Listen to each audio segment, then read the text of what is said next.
A few weeks ago, we published a video about how the coronavirus is affecting shipping times for dropshippers. In that video, we shared data on what shipping times are looking like to various destination countries. Since we published that video, however, the confusion around shipping times has not gone away. You all have been leaving questions about what to do in this environment, and it's time that we be really transparent and super helpful with you about how you and your business should be responding to all the uncertainty around dropshipping shipping times. In this video, I'm gonna help you do that by drawing a flowchart. This flowchart is going to help you determine what steps you should take depending on where you are in the process of building your business. Watch this video and you'll learn what you can be doing now, whether you've started your business already or not. In addition, I'll share some AliExpress supplier research tips that will help you vet suppliers and determine which ones might be lying to you and which ones are telling the truth. I just want to clear up one thing before we move on. Oberlo, unfortunately, has no control over shipping times. And in fact, a lot of AliExpress suppliers don't have control over shipping times too. Once again, we're dealing with a pandemic that's affecting so many different systems, including a lot of transportation systems that suppliers previously relied on. If I could change this for you, I would. I can't, but the least I can do is help you make smart decisions about your business in this uncertain environment. All right, let's start drawing our flowchart.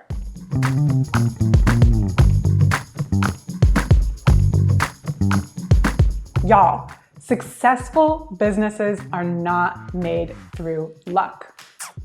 This was a really good line. Successful businesses are made through the decisions that entrepreneurs like you make in response to challenges and setbacks. As of recording in June 2020, shipping times for dropshipping suppliers is a challenge. And to be sure, lots of people will decide that this means dropshipping doesn't work or that they're not cut out to be entrepreneurs. If you're watching this video, I'm going to bet that you're not in either of those groups. You may be frustrated, I don't blame you, but you think that there's a chance that you can still make progress and build your business even in these tough times.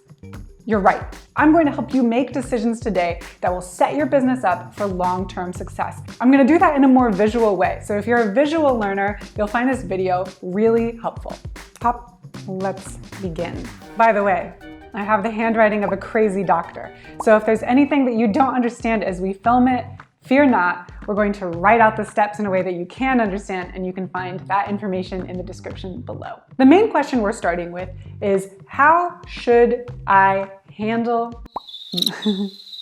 The main question we're dealing with is, what should I be doing in the face of long shipping times? Now, the answer to that question depends on whether you are someone who has already started your business or someone who has not started your business. If you're in that category, you haven't started your business yet, I don't blame you for looking around you and thinking, this doesn't seem like a good time to start, but I beg to differ. If you're in that category, there are 3 things you could potentially be doing right now. Let's talk about those. The first thing that you can be doing is building your store, finding a niche, and branding your business. Now, I know I put that in one bubble, but trust me, that is a lot going on. And that's not something that is going to take you, or let's say it's not something that should take you just a few hours of work. This work right here, building your Shopify store so that it converts, branding your business so customers feel like it's speaking directly to them and they want to come back, picking a niche that is competitive but gives you room to test products,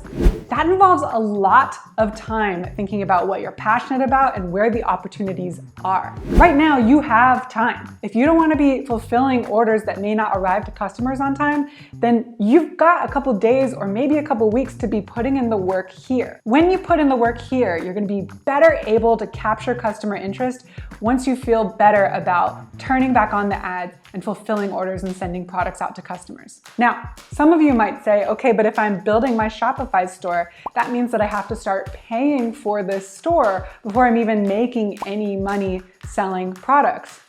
I hear you. That's why I've got another suggestion if you're worried about long shipping times, but you haven't started your business yet. The second suggestion is for you to start building your customer base. No one can really write while they're talking to the camera. This is the step to take if you want to start your business and you have time to put towards your business, but you don't have money to put towards your business. You guys, that is the trade-off that you're always going to have to be deciding for yourself when you're building this business. Do you want to invest money or do you want to invest time? You have to invest a little bit of both at some point, but you can kind of change those levers depending on your priorities. If you want to start building your customer base, start building compelling Instagram pages, TikTok accounts, Facebook groups. These are social media destinations where your customers will begin to gather even before you have a product to sell. They'll be looking for funny meme posts or things that inspire them. You can be making that content and delivering it and attracting more and more customers right now. This technique is proven. Dropshippers Corey and Rodney did just this. They spent months building a niche Instagram account and it worked like a charm. Once they launched their store, they had a ready-made group of customers just itching to buy. And do you know how much money it cost them to advertise to those customers? Zero. Big fat $0. They had put in the time to build this community, so they didn't have to put in the dollars to advertising to them. If both of these suggestions make your head spin, fear not. You may be the not quite. If both of these suggestions make your head spin, fear not, there is a third suggestion and it's perfectly suitable for someone who is brand new to dropshipping. That suggestion is learn.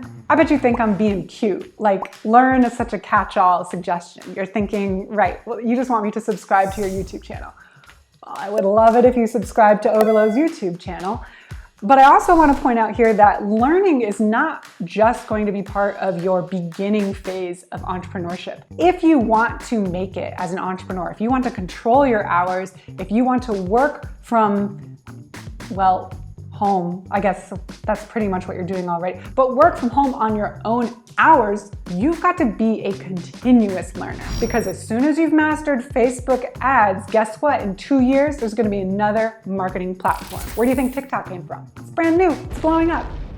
Learning is going to have to be a central part of your job as an entrepreneur. You may master one marketing platform and then the next year there's a new one you've got to figure out. You may think you've got the perfect supplier, then something happens and you need to find another supplier. If you love learning, entrepreneurship is for you. This is the perfect time in your new entrepreneurship career to learn and not judge yourself for what you don't know yet. If you're like, Oberlo, would you just please walk me step by step through all this process of learning and picking a niche and building a customer base? Well, the answer is, I'd be delighted to. We have something called Oberlo 101, and this is a step-by-step course that helps you build your very first drop shipping store. I'll leave a link to it below. It's gotten some rave reviews by all of you, which is incredible to hear, and I'm so glad that you're finding that course helpful. Let's say you took Oberlo 101 and you are now the proud owner of a drop shipping business, except, shipping times are really frustrating right now. What should you be doing? Let's go back to our spreadsheet. We're gonna climb up to the top. We had this one option that we've just explored for what non-business owners can do now. The second option let's talk about now is what you, the drop shipper with a business, should be doing in response to long shipping times. The first suggestion is market and ship to other countries. This is exactly what we talked about in the video we published a couple weeks ago. We have data on the average shipping times from China to different destination countries, and this data comes from Oberlo dropshippers just like you. I'll link to the data below because we update it constantly. If you look at this data, you'll see that right now shipping times to the United States is not that great. Now, I know the United States is a huge e-commerce market and most newbies will start by advertising there. If you're an experienced dropshipper, now is the time to boldly start marketing to other countries. And in particular, I just want to call out the United Kingdom and the Netherlands as being two countries that have reasonable average shipping times right now, as well as populations that speak English. That means that you don't have to translate your ads to convert these customers. This suggestion is bold, and to be honest, pro dropshippers are already doing it. But you may not be in the pro dropshipper camp. If you're not, no worries. There's still plenty you can do to work on your business, even while shipping times to those major e-commerce markets are slow. Da-da-da. Slaying it! If you're a current dropshipper, the other thing you can do right now is supplier research. Here at Oberlo, we have zero control over AliExpress dropshipping suppliers. I just want to make that clear. We help you connect the products from those suppliers to your Shopify store, but unfortunately, we're not the boss of those suppliers. I say that because I know right now there are some suppliers that make it seem like they can ship fast or make it seem like they have local US shipping, and they don't. My hope is that these suppliers are in the minority, but I want to give you a couple tips as to how you can do your best research to figure out who's a supplier worth working with and who are the suppliers you can trust. First of all, reach out to the suppliers. And when you reach out, don't just say, hey, is shipping times fast? They'll say yes, and they'll leave it like that because those suppliers want you to buy from them. Instead of asking these yes or no questions, ask more qualitative questions. Ask, where are shipping times fastest? Ask, what are the fastest shipping methods that you recommend? What you're looking for here are suppliers that get back to you with complete answers that seem honest. That's why I recommend doing this with multiple suppliers. This is easy a lot of times because you probably have a product that other suppliers offer.